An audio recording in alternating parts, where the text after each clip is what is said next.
हाँ दोस्तों, एक बार फिर से आप सभी लोगों का आपके अपने चहेते YouTube channel physics with concept पर तहे दिल से बहुत बहुत स्वागत है। आज दोस्तों हम लोग देखेंगे वैद्युत विभव का एक नया अध्याय, और ये नया अध्याय आपको बहुत ही मज़ा आ जाएगा। तो लाइए चेहरे पर मुस्कान और हो जाइए तैयार इस नए अध्याय का एंजॉय करने के लिए। तो दोस्तों हम लोग पहले समझेंगे कि वैद्युत विभव और वैद्युत विभवांतर होता क्या है। ठीक है, आज की हमारी टॉपिक होने वाली है कि वैद्युत विभव और वैद्युत विभवांतर क्या क्या होता है। इसको बहुत ही अच्छे से और बहुत ही डिटेल से हम लोग समझने वाले हैं। तो आप लोग पहले हेडिंग डालेंगे कि वैद्युत विभव है क्या। तो पहला हेडिंग हमारा भाई, ये चैप्टर का नाम हुआ है ना वैद्युत विभव, तो इसमें पहले हमारी हेडिंग भी वही है, क्या वैद्युत विभव होता क्या है, इलेक्ट्रिक पोटेंशियल होता क्या है। तो दोस्तों हम लोग वैद्युत विभव और वैद्युत विभवांतर को क्यों ना दोनों को साथ में समझते हैं और लिखते हैं अलग अलग से है। ठीक है, इधर वैद्युत विभव और इधर हो जाएगा आपका वैद्युत विभवांतर। वैद्युत विभवांतर, देखिए भाई, विभव को याद रखने के लिए हमको समझना है कि V बराबर होता है W/Q0। ठीक है, विभव हमारा क्या हो गया, V बराबर W/Q0, और विभवांतर में क्या हो जाएगा, VA माइनस VB बराबर W/Q0। भाई अगर ये चीज़ आपको याद है ना, अगर ये चीज़ आपको याद है तो समझो वैद्युत विभव और वैद्युत विभवांतर की डिफिनीशन आपको चुटकियों में याद हो जाएगा। कैसे, चुटकियों में याद हो जाएगा। देखिए भाई कैसे, Q0 से आप तो एकदम भली भांति परिचित हो गए हैं। Q0 से आप तो एकदम बढ़िया से परिचित हो चुके हैं। ये परीक्षण आवेश है। क्या है ये, परीक्षण आवेश है। अब इस परीक्षण आवेश को समझो यहाँ पे बहुत दूर, मतलब मान लेता हूँ ये क्या है, अनंत है। ये क्या है, अनंत। अनंत मतलब इसका कोई अंत ही ना हो, मतलब बहुत दूर, बहुत दूर ना। इस बहुत दूर से किसी परीक्षण आवेश को कहाँ पे ला रहे हो, कहाँ पे ला रहे हो, फिर अनंत लिख रहे हैं कहाँ पे ला रहे भाई, वैद्युत क्षेत्र के भीतर। वैद्युत क्षेत्र के भीतर किसको, परीक्षण आवेश को। अगर परीक्षण आवेश को अनंत से वैद्युत क्षेत्र के भीतर किसी बिंदु तक लाया जाए तो कार्य करना पड़ता है। वही कार्य उस बिंदु का वैद्युत विभव कहलाता है। सिंपल सी डिफिनीशन, परीक्षण आवेश को अनंत से वैद्युत क्षेत्र के भीतर किसी बिंदु तक लाने में जो कार्य किया जाता है उसे उस बिंदु का वैद्युत विभव कहते हैं। है ना मजेदार डिफिनीशन। अब इसको देखो भाई, ये मान लो वैद्युत क्षेत्र है। ये क्या है, वैद्युत क्षेत्र है। ये हमने लाइन जो बना दी है इसको क्या बोलेंगे, एक समान वैद्युत क्षेत्र है, यानी वैद्युत क्षेत्र है। इस वैद्युत क्षेत्र में कोई बिंदु A है, कोई बिंदु B है। अब अगर आप परीक्षण आवेश को बिंदु A से बिंदु B तक ले जाते हैं तो जो कार्य किया जाता है, जो कार्य किया जाता है उसे ही क्या कहते हैं, उस बिंदु का, उसे ही उन बिंदुओं के बीच का वैद्युत विभवांतर कहते हैं। प्यारी प्यारी डिफिनेशन है दोनों की, एकदम आसान सी। इसमें क्या था कि परीक्षण आवेश को अनंत से वैद्युत क्षेत्र के भीतर किसी बिंदु तक, वैद्युत क्षेत्र के भीतर किसी बिंदु तक लाने में जो कार्य किया जाता है उसे उस बिंदु का, क्योंकि वैद्युत क्षेत्र जो है उसे बहुत सारे बिंदु होंगे ना, वैद्युत क्षेत्र में क्या होंगे, बहुत सारे बिंदु होंगे। तो किसी बिंदु पर लेकर आएंगे, तो जिस बिंदु पर लेकर आएंगे उस बिंदु का क्या कहलाएगा, वैद्युत विभव कहलाएगा। जिस बिंदु पर लेकर आएंगे उसी बिंदु का ना कहलाएगा क्या, वैद्युत विभव। ठीक है, तो ये डिफिनीशन आपका हो गया। इसमें क्या लिखेंगे कि एकांक परीक्षण आवेश को, नीचे होता तो एकांक बोल देते हैं, एकांक परीक्षण आवेश को वैद्युत क्षेत्र के एक बिंदु से दूसरे बिंदु तक ले जाने में किए गए कार्य को उन बिंदुओं के बीच का वैद्युत विभवांतर कहते हैं। तो डिफिनीशन आप लोग लिख लेंगे ना, एकदम प्यारी सी डिफिनीशन। फिर से मैं एक बार और रिपीट कर रहा हूँ ताकि अगर आप लोग नहीं लिख पा रहे तो अब की बार आराम से बोल रहा हूँ ताकि लिख सकें। ठीक है, क्या लिखेंगे भाई, एकांक परीक्षण आवेश को अनंत से वैद्युत क्षेत्र के भीतर किसी बिंदु तक लाने में जो कार्य किया जाता है उसे उस बिंदु का वैद्युत विभव कहते हैं। ठीक है, अभी तो हम लोग वैद्युत विभव लिख लेते हैं, तब जाके वैद्युत विभवांतर लिख लेते हैं, लेकिन समझ तो लिए दोनों ना। वैद्युत विभव कहते हैं, इसे V से लिखते हैं तो V बराबर क्या हो जाएगा, V बराबर हो जाएगा W/Q0। V बराबर क्या हो जाएगा, W/Q0। और मात्रक को बीमा तो अब आप लोग चुटकियों में निकाल लेते होगे ना, मात्रक बीमा आपके लिए तो एकदम ईजी हो गया होगा। भाई मात्रक इसका देख लेते हैं, इसका जो मात्रक हो जाएगा वह क्या हो जाएगा भाई, कार्य का मात्रक जूल होता है, कार का मात्रा क्या होता है, जूल होता है, और आवेश का मात्रा क्या होता है, कूलाम होता है। इसे क्या बोलते हैं, प्रति, जूल प्रति कूलाम। ठीक है, जूल प्रति कूलाम किस पद्धति में होगा, यम के एस पद्धति में होगा, यही ना। जूल प्रति कूलाम मात्रक किस पद्धति में होगा, यम के एस पद्धति में होगा। अच्छा, अगर सीजीएस की बात करें, सीजीएस में क्या हो जाएगा, जूल की जगह पे अर्ग हो जाएगा और कूलाम की जगह पे ईएसयू हो जाएगा। तो अर्ग प्रति ईएसयू ये किस पद्धति में हो गया, सीजीएस पद्धति में हो गया। किस पद्धति में हो गया, सीजीएस पद्धति में हो गया। बीमा की चर्चा कर लेते हैं। बीमा की बात करें तो कार की बीमा क्या होता है, MLT-2, ठीक है, ML2T-2 ना, ML2T-2 बटे आवेश की क्या होता है, AT होता है। आवेश की क्या होता है, AT। अब देखो भाई क्या हो जाएगा, ML2T-3A-1। ठीक है, ये क्या आ गया, ML2T-3A-1। ये V की बीमा आ गया, ये V की बीमा आ गया। तो आपने वैद्युत विभव लिख लिया, इसका मात्रा क्या होता है, इसका बीमा क्या होता है। ठीक है, और भी डिफिनीशन वैद्युत विभव की होती है। ठीक है, और भी डिफिनीशन होती है वैद्युत विभव की, लेकिन भाई एक डिफिनीशन जाने। और भाई अगर डिफिनीशन की चर्चा करें भाई, देखो क्या हो सकता है, जैसे मान चलो कि ये दो वस्तुएं हैं। ठीक है, एक का तल ऊपर है और दूसरी वस्तु का तल क्या है, नीचे है। दूसरी वस्तु का तल नीचे है। अगर मान के चलो कि भाई इनको दोनों वस्तुओं को किस तरीके से जोड़ दिया गया है, किसी पाइप वगैरह से जोड़ दिया गया है। जब दोनों वस्तुओं को किसी पाइप वगैरह से जोड़ देंगे तो मान लेते भाई इसमें जल का स्तर थोड़ा कम है और इसमें जल का स्तर बहुत ऊंचा है। तो बताओ भाई जो जल होगा वह किधर से किधर जाएगा, क्या इसमें से इसमें जाएगा? तो आप कहेंगे नो सर, कभी नहीं जा सकता। क्यों? क्योंकि ये नीचे है, इसका तल जो है इस वाले के तल से नीचे है। तो एक डिफिनीशन ये बन गई कि मतलब वैद्युत आवेशों के तल को, किसी चालक के वैद्युत आवेशों के तल को वैद्युत विभव कहते हैं। आवेशों के तल को क्या कहते हैं? वैद्युत विभव कहते हैं। तो ये समझने वाली चीज़ हो गई, आवेशों के तल को क्या कहते हैं? वैद्युत विभव कहते हैं। ठीक, और देखो भाई जरा, मान चलो कि दो वस्तुएं हैं, ये दो वस्तुएं हैं, इन दोनों वस्तुओं को किसी सुचालक तार से जोड़ दिया गया है। किससे जोड़ दिया गया है? किसी सुचालक तार से जोड़ दिया गया है।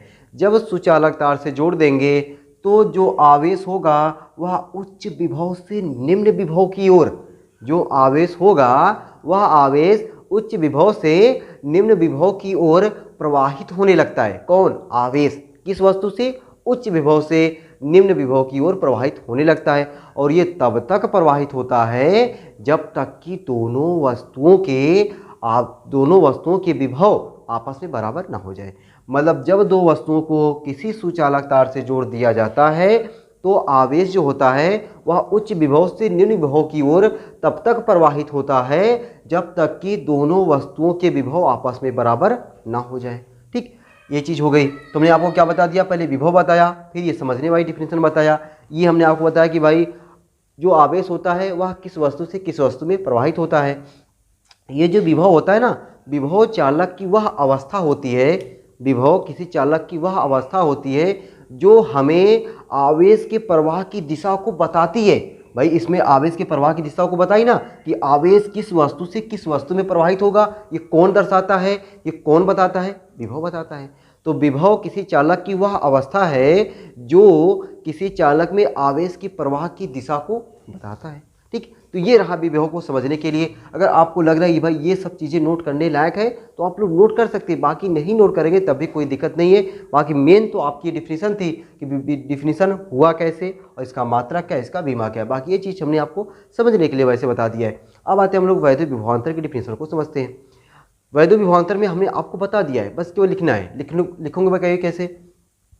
ये क्या Q0 क्या है? परीक्षण आवेश है। Q0 क्या है? परीक्षण आवेश है। और नीचे है तो डिफिनीशन में एकांक लगा के बोल देते हैं। नीचे रहता है तो डिफिनीशन में एकांक लगा के बोल देते हैं। तो एकांक परीक्षण आवेश को वैद्युत क्षेत्र के, भाई वैद्युत क्षेत्र नहीं, ये एकांक परीक्षण आवेश को वैद्युत क्षेत्र के एक बिंदु से दूसरे बिंदु तक, एक बिंदु से दूसरे बिंदु तक ले जाने में किए गए कार्य को, एकांक परीक्षण आवेश को वैद्युत क्षेत्र के एक बिंदु से दूसरे बिंदु तक ले जाने में किए गए कार्य को उन बिंदुओं के बीच, जिन बिंदुओं के बीच आप ले जाते हैं, ठीक है ना, उन बिंदुओं के बीच क्या कहते हैं? वैद्युत विभवांतर कहते हैं।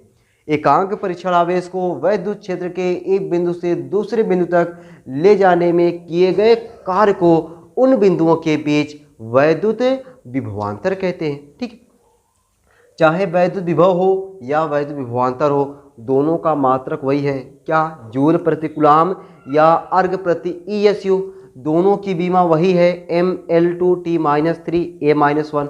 और ये कैसी राशि है सर, अदिश राशि हैं कि सदिश राशि हैं, इसको समझिए भाई। आप देख रहे हैं V बराबर क्या होता है, W/Q। V बराबर क्या होता है, W/Q। W क्या है, कार्य है, और कार्य तो ऐसे ही अदिश राशि है, कार्य तो ऐसे ही अदिश राशि है। नीचे बचा आवेश, आवेश भी कैसी राशि है, अदिश राशि है। इसका मतलब हुआ कि वैद्युत विभव कैसी राशि है, अदिश राशि है। चाहे वैद्युत विभव हो या वैद्युत विभवांतर हो, दोनों कैसी राशियां हैं, अदिश राशियां हैं। तो दोस्तों उम्मीद है कि आप लोगों को वैद्युत विभव और वैद्युत विभवांतर में कोई दिक्कत नहीं रहा होगा। बस मैं देखो ब्लैक बोर्ड पे हर चीज़ें अब लिख नहीं रहा हूँ, ठीक है। अगर आपको लगे कि हमें नोट्स की ज़रूरत है तो आप लोग कमेंट बॉक्स में नोट्स की अगर डिमांड करेंगे तो आपको मैं PDF बना करके नोट्स भी दे सकता हूँ, ठीक है। बस आप लोग की डिमांड होनी चाहिए। देखिए मुझे लग रहा है कि अगर मैं चीज़ों को समझा दे रहा हूँ तो भी आप लोग वहाँ से लिख सकते हैं। अगर आपको वहाँ से लिखने में कोई प्रॉब्लम हो रही है तो PDF भी आपको दे दिया करेंगे। तो ये रहा वैद्युत विभव और वैद्युत विभवांतर। आगे हम लोग समझते हैं कि इलेक्ट्रॉन वोल्ट वगैरह क्या होते हैं। तो अब हम देखते हैं कि एक इलेक्ट्रॉन वोल्ट क्या है। तो यही नालते भाई हम लोग क्या कि एक इलेक्ट्रॉन वोल्ट, तो एक इलेक्ट्रॉन वोल्ट को समझने से पहले, ठीक ना, एक इलेक्ट्रॉन वोल्ट को समझने से पहले हम लोग एक वोल्ट की डिफिनीशन ही क्यों ना समझ लें, ठीक ना। एक इलेक्ट्रॉन वोल्ट को समझने से पहले हम लोग क्या समझ लेते हैं कि एक वोल्ट की डिफिनीशन क्या होती है। तो पहले हम लोग समझते हैं कि एक वोल्ट की डिफिनीशन क्या है, एक वोल्ट की परिभाषा, एक वोल्ट की परिभाषा क्या होती है। अब देखो भाई, एक वोल्ट हो, एक कूलाम हो, एक एम्पियर हो, आगे हम लोग पढ़ेंगे एक फैराड क्या होता है, एक ओम क्या होता है। तो ये सब चीज़ों की डिफिनीशन याद करने की थोड़ी होती है, ये सब चीज़ की डिफिनीशन समझनी होती है। चाहे एक कूलाम हो, एक एम्पियर हो, एक फैराड हो, एक वोल्ट हो, ठीक है, एक ओम हो, ये सब की चीज़ की परिभाषा आपको याद करने की जरूरत नहीं है। अगर आप लोग इंटर में आके ये सब परिभाषा याद करने लगेंगे तो बेकार है। चीज़ों को समझना है। देखो कैसे समझना है, अभी हमने आपको बताया विभव में V बराबर W/Q0, ये बताया ना, V बराबर W/Q0। अब आपको एक वोल्ट की परिभाषा बताना है। तो अगर यहाँ पे एक वोल्ट करेंगे, ये एक वोल्ट कब होगा, जब ये 1 जूल हो और नीचे वाला, बोलो भाई नीचे वाला क्या हो जाए, 1 कूलाम हो जाए। सिंपल सी बात, 1 वोल्ट तभी होगा जब ये 1 जूल हो जाए और ये वाला 1 कूलाम हो जाए, यही ना, 1 कूलाम हो जाए। अब परिभाषा कैसे बन जाएगी, नीचे रहेगा तो एकांक बोलेंगे, वैसे भी 1 है तो 1 कूलाम परीक्षण आवेश को विभव के आधार पे बोल सकते हैं, विभवांतर के भी आधार पे बोल सकते हैं। मैं पहले विभव के अनुसार बोल दे रहा हूँ, फिर विभवांतर के अकॉर्डिंग बोल दे रहा हूँ, जो आपको अच्छा लगे वही छाप देना है, ठीक है। 1 कूलाम परीक्षण आवेश को अनंत से वैद्युत क्षेत्र के भीतर किसी बिंदु तक लाने में किया गया कार्य 1 जूल हो, किया गया कार्य 1 जूल हो तो उस बिंदु का वैद्युत विभव 1 वोल्ट कहलाता है। सिंपल सी बात ना, जिस तरीके से वैद्युत विभव की डिफिनीशन उसी तरीके से समझो टू कॉपी कर दिया गया है 1 वोल्ट की परिभाषा को। 1 कूलाम आवेश को अनंत से वैद्युत क्षेत्र के भीतर किसी बिंदु तक लाने में जो कार्य किया जाता है उसे उस बिंदु का जो एक अगर कार्य जो है 1 जूल किया जाए तो उसे उस बिंदु का, तब जाके उस बिंदु का विभव क्या होगा, 1 वोल्ट होगा। फिर से एक बार और, 1 कूलाम परीक्षण आवेश को अनंत से वैद्युत क्षेत्र के भीतर किसी बिंदु तक लाने में किया गया कार्य 1 जूल हो तो उस बिंदु का वैद्युत विभव 1 वोल्ट कहलाता है। ये हुआ वैद्युत विभव के आधार पर। अब हम लोग देख लेते हैं वैद्युत विभवांतर के आधार पर, और लिखना आपको लेकिन एक ही है जो आपको अच्छा लगेगा। अब देखो यहाँ पे 1 वोल्ट होना चाहिए ना, 1 वोल्ट ये कब होगा, 1 वोल्ट ये तब होगा जब किया गया कार्य 1 जूल हो और आवेश क्या हो, 1 कूलाम हो, यही ना, आवेश 1 कूलाम हो। इसका मतलब हुआ कि 1 कूलाम परीक्षण आवेश को एक बिंदु से दूसरे बिंदु तक ले जाने में किया गया कार्य 1 जूल हो, किया गया कार्य 1 जूल हो, तब उन बिंदुओं के बीच वैद्युत विभवांतर 1 वोल्ट होता है, ठीक है। एक बार और देख लो, 1 कूलाम परीक्षण आवेश को एक बिंदु से दूसरे बिंदु तक ले जाने में किया गया कार्य 1 जूल हो तो उन बिंदुओं के बीच वैद्युत विभवांतर 1 वोल्ट होता है। ठीक है, तो आपने क्या क्या समझ लिया कि वैद्युत विभव क्या होता है, वैद्युत विभवांतर क्या होता है, वोल्ट की परिभाषा दोनों तरीके से आपने समझ लिया है और लिखना आपको एक ही है जो आपको अच्छा लग जाए। अब हम लोग देखते हैं कि इलेक्ट्रॉन वोल्ट क्या होता है। ठीक ना, अब आप देखते हैं कि इलेक्ट्रॉन वोल्ट की परिभाषा एकदम इलेक्ट्रॉन मतलब उसके नाम में छिपा हुआ है। ठीक ना, इलेक्ट्रॉन वोल्ट की परिभाषा जो है उसके नाम में छिपा हुआ है। अब देखो कैसे छिपा हुआ है, इसको हम लोग उसको खोज के निकालते हैं और आपको समझाते हैं। यानी एक इलेक्ट्रॉन वोल्ट की परिभाषा, ठीक है, यानी एक इलेक्ट्रॉन वोल्ट, ऐसे लिख देता हूँ एक इलेक्ट्रॉन वोल्ट। तो इसको हिंदी में पहले लिख लो भाई ना, एक इलेक्ट्रॉन वोल्ट, एक इलेक्ट्रॉन वोल्ट। तो एक इलेक्ट्रॉन वोल्ट को इंग्लिश में 1 इलेक्ट्रॉन वोल्ट बोलेंगे। ठीक है, और इसको सिंबल इसका क्या होता है, देखो 1 हो गया इलेक्ट्रॉन बड़का भी, ठीक ना, कौन सा भी, बड़का भी, तो ये कहलाएगा एक इलेक्ट्रॉन वोल्ट। अच्छा पहले समझते भाई एक इलेक्ट्रॉन वोल्ट होता क्या है, तब जाके उसकी परिभाषा को समझते हैं। ये जो इलेक्ट्रॉन वोल्ट होता है ना, यह कार्य अथवा ऊर्जा का, किसका, कार्य अथवा ऊर्जा का, इलेक्ट्रॉन वोल्ट जो है ये कार्य अथवा ऊर्जा का, ठीक है, यह कार्य अथवा ऊर्जा का बहुत छोटा मात्रक होता है। क्या होता है, बहुत छोटा मात्रक होता है। कौन, इलेक्ट्रॉन वोल्ट, यानी यह कार्य अथवा ऊर्जा का क्या होता है, बहुत छोटा मात्रक होता है। ठीक, बहुत छोटा मात्रक होता है। तो जब बहुत छोटा मात्रक होता है तो भाई इसका प्रयोग बहुत छोटी जगहों पे किया जाएगा। सिंपल सी बात है ना, जब भाई बहुत छोटा मात्रक है तो बहुत छोटा मात्रक है, इसका प्रयोग क्या होता है, परमाणु भौतिकी में किया जाता है। ठीक है, कहाँ किया जाता है, परमाणु भौतिकी में किया जाता है। यह कार्य अथवा ऊर्जा का बहुत छोटा मात्रक है, इसका उपयोग, ठीक ना, किसका उपयोग, इलेक्ट्रॉन वोल्ट का, इसका उपयोग कहाँ करेंगे, परमाणु भौतिकी में, परमाणु भौतिकी में अति सूक्ष्म कणों, ठीक है, परमाणु भौतिकी में अति सूक्ष्म कणों। अब अति सूक्ष्म कण कौन कौन से होते हैं भाई, होते तो बहुत सारे हैं, लेकिन हम लोग एग्जाम्पल के रूप में 2-3 लिख लेते हैं। इलेक्ट्रॉन हो गया, प्रोटॉन हो गया, न्यूट्रॉन हो गया, ठीक है, इत्यादि। इलेक्ट्रॉन, प्रोटॉन, न्यूट्रॉन इत्यादि की ऊर्जा को मापने के लिए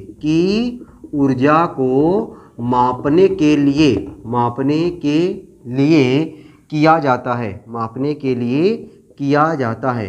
किसका उपयोग भाई, किसका उपयोग, इलेक्ट्रॉन वोल्ट का उपयोग। इलेक्ट्रॉन वोल्ट क्या है, इलेक्ट्रॉन वोल्ट कार्य अथवा ऊर्जा का बहुत छोटा मात्रक है जिसका उपयोग परमाणु भौतिकी में किया जाता है। किसमें किया जाता है, परमाणु भौतिकी में सूक्ष्म कणों, अति सूक्ष्म कणों, इलेक्ट्रॉन, प्रोटॉन, न्यूट्रॉन आदि की ऊर्जाओं को मापने के लिए किया जाता है। तो ये तो वह इलेक्ट्रॉन वोल्ट है क्या। अभी तो हमने इसकी परिभाषा कहाँ से की है, इलेक्ट्रॉन वोल्ट की परिभाषा कहाँ से की। अब देखते हैं हम लोग इलेक्ट्रॉन वोल्ट की परिभाषा को। इलेक्ट्रॉन वोल्ट की परिभाषा अगर देखा जाए तो भाई देखो, ये मान चलो कि वैद्युत क्षेत्र हो गया, ये क्या है, लाइनिंग, ये लाइनिंग आपको दिखा रहा है कि एक समान वैद्युत क्षेत्र, इससे आप लोग भली भांति एकदम परिचित हो गए हैं, ठीक ना, दोस्ती बन गई है। एक समान वैद्युत क्षेत्र है। अब इस एक समान वैद्युत क्षेत्र में किसी इलेक्ट्रॉन को एक बिंदु से, ठीक है, एक बिंदु से मान लेते हैं, ए मान लेते हैं, यहाँ पे बी मान लेते हैं, ठीक है। तो क्या लिखेंगे, एक समान वैद्युत क्षेत्र में या वैद्युत क्षेत्र में किसी इलेक्ट्रॉन को एक बिंदु से दूसरे बिंदु तक ले जाने में किया गया कार्य ही एक इलेक्ट्रॉन वोल्ट कहलाता है। ठीक है, वैद्युत क्षेत्र में किसी इलेक्ट्रॉन को एक बिंदु से दूसरे बिंदु तक ले जाने में किया गया कार्य ही एक इलेक्ट्रॉन वोल्ट कहलाता है। कब, जब उन बिंदुओं के बीच का विभवांतर 1 वोल्ट हो, जब उन बिंदुओं के बीच का विभवांतर 1 वोल्ट हो। डिफिनेशन लिख लेंगे ना, एकदम नाम में है ना, एक इलेक्ट्रॉन वोल्ट, यानी एक इलेक्ट्रॉन को एक बिंदु से दूसरे बिंदु तक ले जाने में किया गया कार्य ही एक इलेक्ट्रॉन वोल्ट होता है। कब, जब उन बिंदुओं के बीच का विभवांतर 1 वोल्ट हो। जब उन बिंदुओं के बीच का विभवांतर 1 वोल्ट हो तब एक इलेक्ट्रॉन को एक बिंदु से दूसरे बिंदु तक ले जाने में किया गया कार्य ही एक इलेक्ट्रॉन वोल्ट कहलाता है। ठीक है, चलो भाई, अब आप लोग एक इलेक्ट्रॉन वोल्ट में कितने जूल होते हैं एक इलेक्ट्रॉन वोल्ट में कितने जूल होते हैं ये समझ लेते हैं हम लोग। इसको कैसे समझते हैं आइए देखते भाई। हमने कभी परिभाषा पढ़ा हुआ है, कभी क्या अभी आज ही परिभाषा पढ़े हैं, V बराबर डब्ल्यू अपान क्यू, यही ना विद्युत विभव की परिभाषा यही है, V बराबर डब्ल्यू अपान क्यू। हमको क्या चाहिए, कार्य चाहिए, तो कार्य चाहिए तो सर ले लीजिए अपना कार्य V बराबर डब्ल्यू इंटू क्यू, नहीं W बराबर V इंटू क्यू, यही ना W बराबर V इंटू क्यू।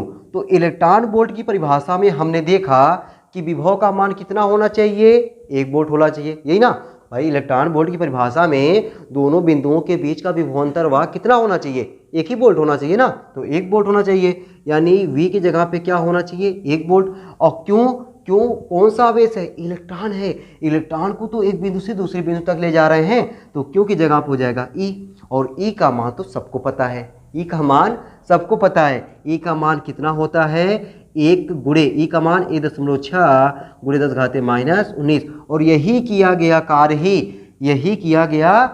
ही क्या कहलाता है, 1 इलेक्ट्रॉन वोल्ट कहलाता है। यानी 1 इलेक्ट्रॉन वोल्ट बराबर 1.6 गुणे 10 घाते माइनस 19 जूल।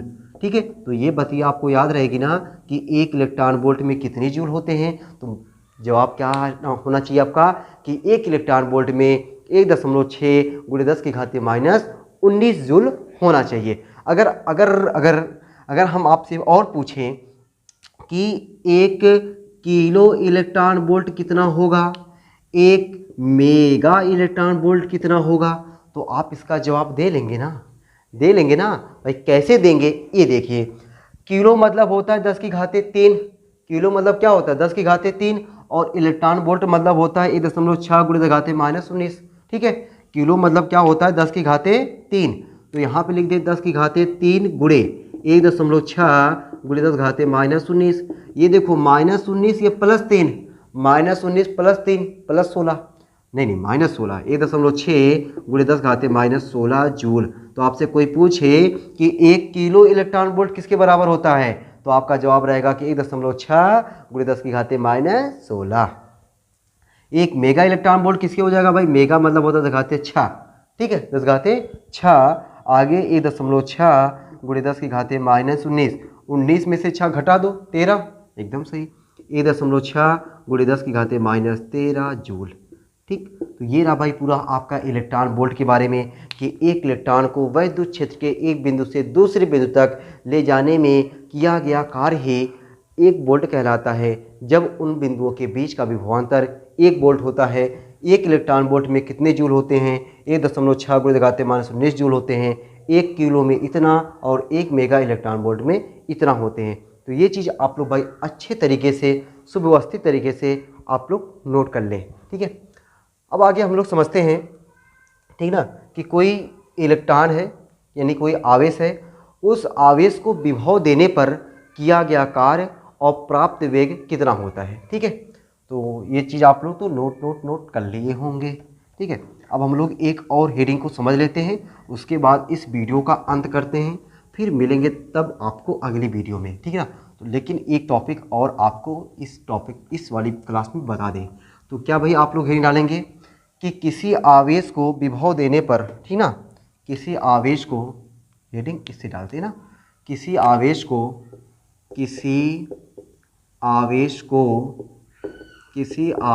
को विभव देने पर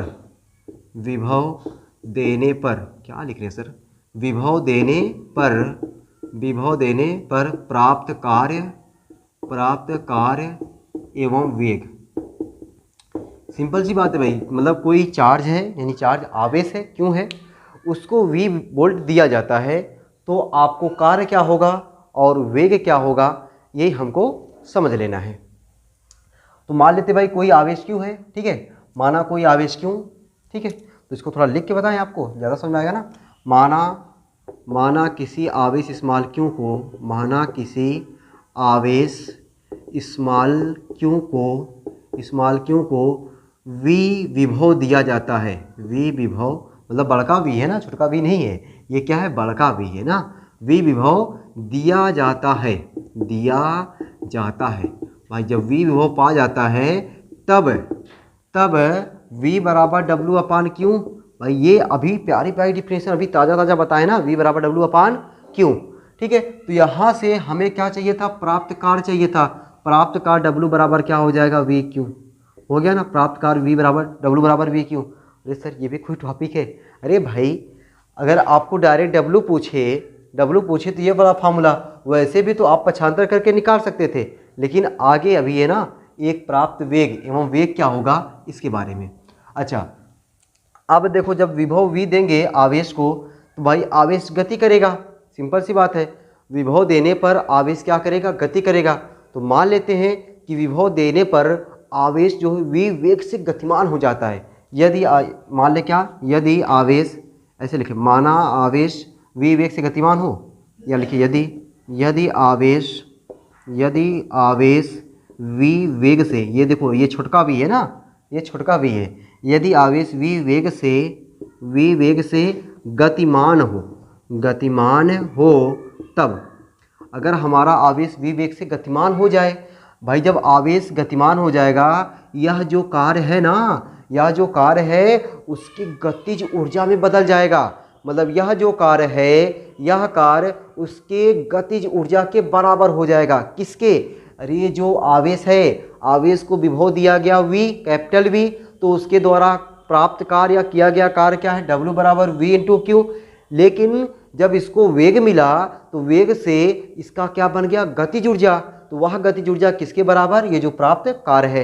तो कह सकते हैं कि जब गतिमान V वेग से गतिमान हो तब गतिज ऊर्जा यानी 1/2 mv² किसके बराबर हो जाएगा, है इसके बराबर, V इंटू क्यू के बराबर। ठीक है, किसके बराबर, V इंटू क्यू के बराबर हो जाएगा। तो यहाँ से अगर हम बात करें V² बराबर क्या हो जाएगा, 2 बड़का क्यू, 2 बड़ा V स्मॉल क्यू। ठीक है, बटे m। तो V बराबर क्या हो जाएगा, V बराबर हो जाएगा, भाई यहाँ पे घात 2 है, उधर जाएगा तो कड़ी बन जाएगा, ये हो जाएगा अंडर रूट में 2VQ या 2QV लिख देना, 2QV अपान स्मॉल m, 2QV अपान स्मॉल m। भाई ये सब चीज़ें हमने जो आपको बताया है आज की क्लास में, विभव, विभवांतर, और इस पर भी सवाल आते हैं। ठीक ना, इस पर भी सवाल आते हैं। तो ये सब सवाल हम लोग जब न्यूमेरिकल की स्पेशल क्लास लेंगे तो उसमें हम लोग इस पर आधारित न्यूमेरिकल को देखेंगे। तो स्पेशल क्लास न्यूमेरिकल की लास्ट में, ठीक है, एकदम लास्ट में। बाकी अभी हम लोग केवल थ्योरी पे चर्चा करते हैं, तो आज की क्लास में रखते हैं यहीं पर। ठीक है, आज की क्लास में हमने आपको सिखा दिया है कि वैद्युत विभव क्या होता है, वैद्युत विभवांतर क्या होता है, एक इलेक्ट्रॉन वोल्ट क्या होता है, और कोई आवेश हो उसको क्यों विभव देने पर उसके द्वारा प्राप्त कार्य एवं वेग क्या, सूत्र क्या होता है। ये सब चीज़ें छोटी छोटी लेकिन बहुत महत्वपूर्ण चीज़ें हमने इस क्लास में सीखी हुई है। नेक्स्ट क्लास में हम लोग बहुत ही वेरी इंपॉर्टेंट फेबुलस टॉपिक देखेंगे, बिंदु आवेश के कारण वैद्युत विभव क्या होता है, जो एग्जाम में छपने वाला होता है। ठीक है, तो अगली क्लास बेहद इंपॉर्टेंट और बहुत ही महत्वपूर्ण एग्जाम की दृष्टि से कि बिंदु आवेश के कारण वैद्युत विभव का सूत्र क्या होता है। साथ ही साथ हम लोग उस वाली क्लास में सीखेंगे कि कोई वैद्युत द्विध्रुव है, उस वैद्युत द्विध्रुव के कारण वैद्युत विभव का सूत्र हम लोग कैसे निकालते हैं, अच्छी स्थिति में, निरक्षी स्थिति में, और किसी भी बिंदु पर जिस तरीके से हम लोग वैद्युत क्षेत्र की तीव्रता का सूत्र निकाले हैं, सेम एकदम उसी तरीके से, जैसे लगेगा कि 2 कॉपी किया जा रहा है, जैसे लगेगा 2 कॉपी किया जा रहा है। तो ये चीज़ हम लोग सीखेंगे अगली क्लास में। तब तक के लिए आप ऐसे ही वीडियो को देखते रहिए, मज़ेदार तरीके से आनंद लेते रहिए, और अगर वीडियो भाई पसंद आ रही है तो लाइक, कमेंट, सब्सक्राइब करना ना भूलें। फिर मिलते हैं भाई अगली क्लास में, तब तक के लिए सबको बाय बाय।